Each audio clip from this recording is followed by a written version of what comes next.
Bapa yang Maha Kudus, saat ini kami datang kembali menghadap Bapa. Kami mau membawa korban syukur kami di dalam pujian penyembahan kepada Bapa di surga. Kuduskanlah kami ya Allah, layakkan kami di hadapan-Mu ya Bapa, agar penyembahan kami boleh sampai di takhta-Mu yang maha tinggi. Haleluya, kami mau menyembah. Mari katakan Bapa yang Maha Kudus. Bapa yang Maha Kudus, ini hamba-Mu, ini hamba-Mu.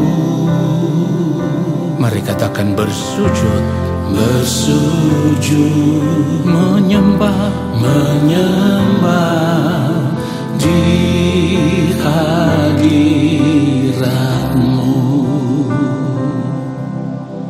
Oh, Bapa yang maha mulia, Bapa yang maha mulia, ini hamba-Mu, ini hamba-Mu. Katakan layakkan, layakkan hidupku, hidupku menyembah Bapa. Ku bawa korban syukur, ku bawa korban syukur di dalam penyembahan, di dalam penyembahanku. Kiranya kan menjadi, katakan penyembahan, penyembahan yang menyenangkan-Mu. Yes Lord, kami mau menyenangkan Bapa. Mari katakan Bapa yang maha mulia, Bapa yang maha mulia. Oh, ini hamba-Mu, ini hamba-Mu. Katakan kepada Bapa, layakkan, layakkan hidupku menyembah Bapa. Ku bawa korban syukur, ku bawa korban syukur, haleluya, di dalam penyembahanku. Kiranya kan menjadi penyembahan yang menyenangkan-Mu. Ku bawa korban syukur, korban syukur, yes Lord, di dalam penyembahanku. Kiranya kan menjadi penyembahan yang menyenangkan-Mu. Mari katakan sungguh-sungguh ku bawa korban syukur, ku bawa korban syukur, korban syukur di dalam penyembahanku. Kiranya kan menjadi penyembahan yang menyenangkan-Mu, penyembahan yang menyenangkan. Katakan penyembahan yang menyenangkan-Mu. Inilah korban syukur kami ya Allah. Kiranya itu boleh menyukakan dan menyenangkan hati-Mu. Haleluya. Mari kita siapkan hati kita. Mari kita berdoa. Allah Bapa yang Maha Kudus, saat ini kami semua ada di hadapan Bapa. Kami duduk diam menanti-nantikan Bapa hendak berbicara bagi kami. Kami mohon belas kasihan Bapa menguduskan segenap keberadaan hidup kami. Apa yang tidak tepat, yang kami lakukan, yang tidak sesuai dengan kehendak Bapa, maafkanlah ketidaktepatan hidup kami. Kami mau benar di hadapan-Mu ya Allah. Roh Kudus Tuhan kiranya mengurapi setiap kami, memberikan kami hikmat pengertian untuk mengerti akan setiap kebenaran firman yang kami dengar. Lalu ketika kami mengerti, kami mau berjuang untuk hidup di dalamnya.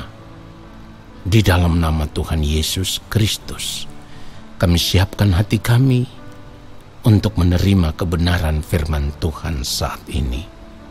Haleluya. Amin. Saudara yang dikasihi oleh Tuhan Yesus Kristus, satu hal yang harus kita miliki dalam kehidupan kita sebagai orang percaya, yaitu kita harus memiliki rasa haus akan Tuhan, rasa haus akan kebenaran. Sebab ini menjadi makanan utama di dalam kehidupan kita sebagai orang percaya, bukan yang lain. Kalau kita melihat di dalam Matius pasal yang ke-5 ayat yang ke-6, firman Tuhan katakan, berbahagialah orang yang lapar dan haus akan kebenaran, karena mereka akan dipuaskan. Nah saudaraku, orang yang lapar dan haus akan kebenaran, ya, bukan saja akan dipuaskan, tetapi perlu kita lihat di dalam kebenaran firman Tuhan ini ada sebuah janji yang sangat luar biasa. Sebab kebenaran firman Tuhan ini dimulai dengan kata berbahagialah. Artinya ketika kita memiliki rasa lapar dan haus akan kebenaran, maka kita akan menjadi orang yang paling berbahagia. Dan tentu harus diperhatikan bahwa kebahagiaan itu bukan kebahagiaan hari ini, di mana kita dipuaskan dengan berbagai kesenangan hidup dunia. Bukan. Kebahagiaan yang dimaksudkan adalah kebahagiaan ketika nanti kita berada di kekekalan, saudaraku.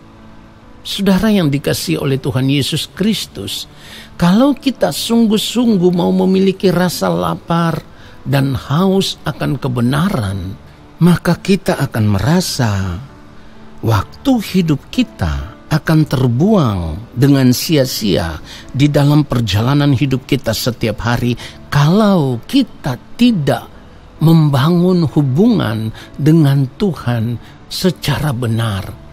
Kalau kita tidak memiliki keintiman dengan Tuhan secara benar. Nah saudaraku, ketika itu terjadi, maka ada kegelisahan di dalam hati kita, di dalam pikiran kita.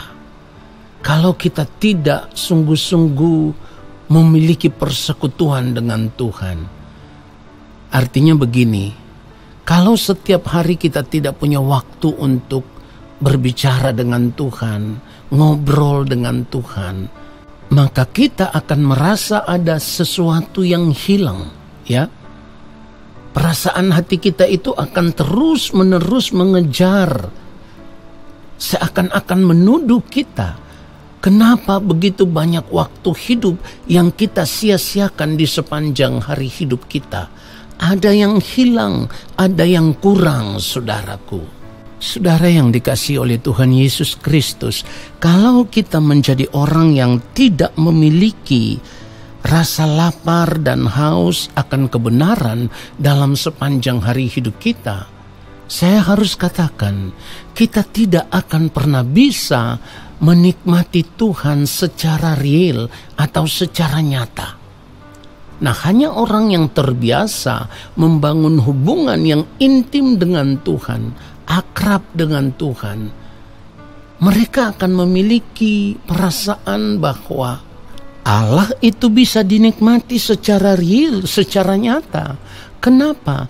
Karena ada persekutuan, ada keintiman, ada perasaan yang begitu melekat kuat dengan Tuhan, saudaraku. Nah, saudara yang dikasihi oleh Tuhan Yesus Kristus, hanya untuk bergaul dengan Tuhan setiap hari itu tidak gampang. Karena apa? Kita harus benar-benar memiliki komitmen. Saudaraku, ketika kita memiliki komitmen bahwa kita sungguh-sungguh mau merindukan Tuhan lebih daripada apapun dalam kehidupan ini, maka ada gairah, ada rasa lapar yang mendorong kita untuk setiap saat kita datang mencari Tuhan. Kita mencari wajah Tuhan. Kita mau dekat kepada Allah Bapa di sorga. Kita benar-benar memiliki rasa haus akan Tuhan yang tidak dapat digantikan dengan perasaan apapun, dengan kesenangan apapun. Kalau kita melihat Mazmur 62 ayat 2, firman Tuhan katakan, hanya dekat Allah saja aku tenang, daripadanya lah keselamatanku. Artinya di luar Tuhan sudah tidak ada ketenangan hidup.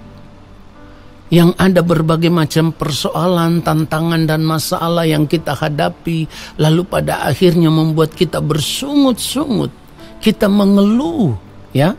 Bahkan pada akhirnya tidak jarang kita mempersalahkan Tuhan, seolah-olah Tuhanlah yang bersalah dalam kehidupan kita. Saudara yang dikasihi oleh Tuhan Yesus Kristus, orang yang mau bergaul dengan Tuhan, orang yang memiliki rasa lapar dan haus akan Tuhan, pasti hanya memikirkan perkara-perkara surgawi. Saudara, orang seperti ini tidak akan lagi membiarkan dirinya terikat dengan perkara-perkara duniawi, dengan perkara-perkara yang sia-sia. Ia akan merasa rugi karena melekat dengan Tuhan baginya itu adalah segala-galanya. Itu adalah kebahagiaan yang tak dapat digantikan dengan apapun.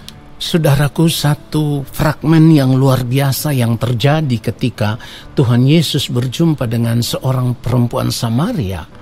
Percakapan itu pada akhirnya mengubah kehidupan perempuan ini. Ketika ia mendengar Tuhan Yesus berkata, kalau kita melihat di dalam Yohanes 4 ayat 14, tetapi barang siapa minum air yang akan kuberikan kepadanya, ia tidak akan haus untuk selama-lamanya. Sebaliknya, air yang akan kuberikan kepadanya akan menjadi mata air di dalam dirinya, yang terus-menerus memancar sampai kepada hidup yang kekal. Saudaraku, ini artinya air yang akan diberikan oleh Tuhan Yesus itu adalah air kehidupan. Air kehidupan ini berbicara tentang kebenaran Allah. Oleh sebab itu, kalau kita rindu memperoleh air hidup itu, maka kita juga harus meminumnya, ya. Meminumnya. Ini harus ada tindakan nyata. Saudara, ketika kita minum, itu artinya kita sedang haus. Jadi kalau kita merasa haus dan lapar akan kebenaran, ya kita mesti minum air hidup itu. Artinya kita mesti mengisi, ya, bejana hati kita, kehidupan kita dengan kebenaran demi kebenaran. Dan itu harus berlangsung di setiap detik waktu hidup kita, di setiap perjalanan kehidupan kita. Itu harus berlangsung terus menerus sampai di ujung kehidupan kita yang terakhir. Jadi kalau kita mau minum air kehidupan yang diberikan oleh Tuhan Yesus, itu bukan hanya satu kali, tetapi secara bertahap, berkali-kali, saudaraku. Sekali lagi, secara bertahap, berkali-kali, terus-menerus di dalam kehidupan kita. Harus ada tindakan berkesinambungan atau berulang-ulang. Meminum air kehidupan yang diberikan oleh Allah sama dengan membangun persekutuan dengan Allah secara terus-menerus di dalam kehidupan kita setiap hari. Karena kita tahu Kristuslah sumber kehidupan yang sesungguhnya. Bukan kehidupan hari ini, tetapi kehidupan di kekekalan. Dan itu yang harus menjadi fokus hidup kita, bukan yang lain. Bukan makanan minuman yang hanya kita makan hari ini dan besok bisa terbuang begitu saja. Bukan. Tetapi kita harus memiliki rasa lapar, rasa haus akan Tuhan secara benar. Lalu kita mengisi bejana hati kita dari hari lepas hari hanya dengan kebenaran, kebenaran, dan kebenaran. Dan inilah yang akan membuat kita pada akhirnya bisa benar-benar hidup takut akan Tuhan secara benar. Yohanes pasal yang ke-6 ayat 35 firman Tuhan katakan, kata Yesus kepada mereka, "Akulah roti hidup, barang siapa datang kepadaku, ia tidak akan lapar lagi, dan barang siapa percaya kepadaku, ia tidak akan haus lagi." Saudara, oleh sebab itu, jangan sia-siakan kesempatan hidup kita yang masih ada saat ini. Kita tidak pernah tahu kapan waktu hidup kita berakhir. Tetapi selama masih ada kesempatan hidup saat ini, hendaklah kita memiliki rasa lapar, rasa haus akan Tuhan secara benar. Karena itulah yang akan membuat kita bisa memiliki persekutuan dengan Tuhan juga secara benar. Orang yang memiliki persekutuan dengan Tuhan secara benar akan terus dipimpin oleh Roh Kudus menuju kepada segala kebenaran dan membawa kita sampai masuk kepada kehidupan yang kekal. Tuhan Yesus memberkati kita semua. Mari kita tenangkan hati dan pikiran kita. Bapa, kami menyadari sungguh bahwa di sepanjang hari-hari hidup kami masih terlalu sibuk dengan berbagai kesenangan hidup dunia. Kami sudah terlanjur haus, lapar akan kesenangan hidup dunia yang kami nikmati bertahun-tahun. Sehingga itulah yang membuat kami saat ini tidak lagi memiliki rasa lapar dan haus akan kebenaran-Mu, ya Allah. Maafkan ketidaktepatan hidup kami. Roh Kudus Tuhan, kami mau berubah. Biarlah mulai saat ini kami memiliki gairah yang baru. Kami mau memiliki rasa lapar dan haus akan Tuhan secara benar. Lalu kami mau hidup terus-menerus di dalam persekutuan dengan Bapa di sorga. Roh Kudus Tuhan, tolong kami, mampukan kami supaya kami dapat memiliki persekutuan yang indah dengan Bapa di sorga setiap hari di sepanjang sisa umur hidup kami.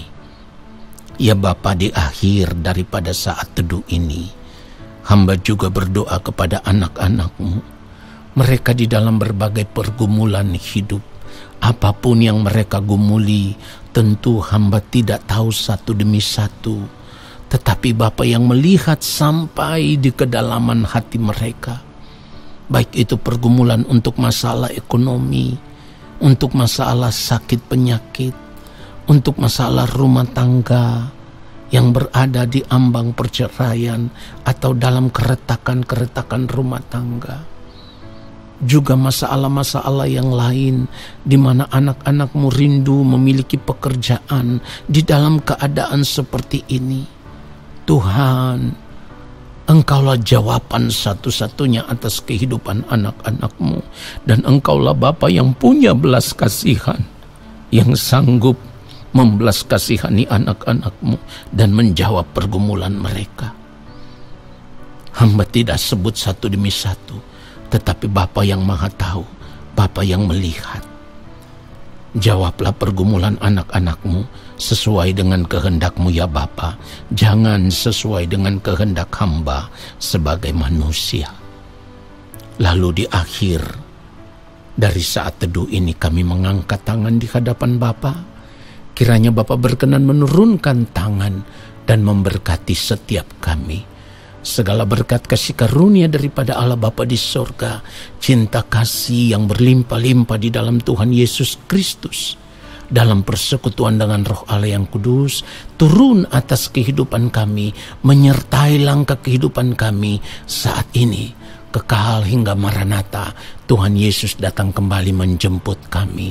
Segala berkat itu kami terima dengan iman, percaya, dan ucapan syukur di dalam nama Tuhan Yesus Kristus. Haleluya. Amin.